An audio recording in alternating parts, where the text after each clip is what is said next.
بسم الله الرحمن الرحيم. السلام عليكم ورحمة الله وبركاته. مرحبا بكم بمنصة توجيه التعليمية لكل الطلاب الأولياء الأمور الأعزاء. رسميا موعد إعلان نتائج الصف الثالث المتوسط للعام الدراسي 2024-2025 للدور الأول بحسب مصدر خاص لمنصة توجيه التعليمية. أفاد المصدر بإمكانية إعلان نتائج الدور الأول للصف الثالث المتوسط إن شاء الله يوم غد يوم الاثنين، يوم 23/6 سوف يتم إعلان نتائج الصف الثالث المتوسط للامتحان الوزاري.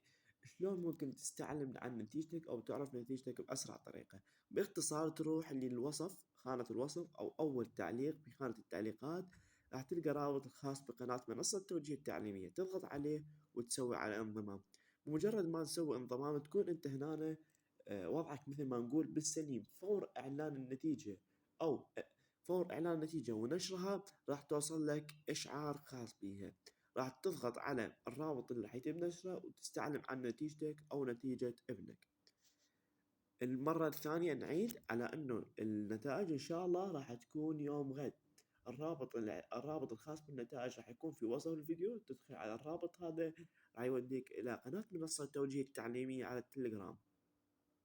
بعد ما تنضم إلى القناة مباشرة راح توصلك النتيجة بعد إعلانها. بالتوفيق والنجاح للجميع. لا تنسون تشاركون هذا الفيديو أو تشاركون القناة والرابط الخاص بها.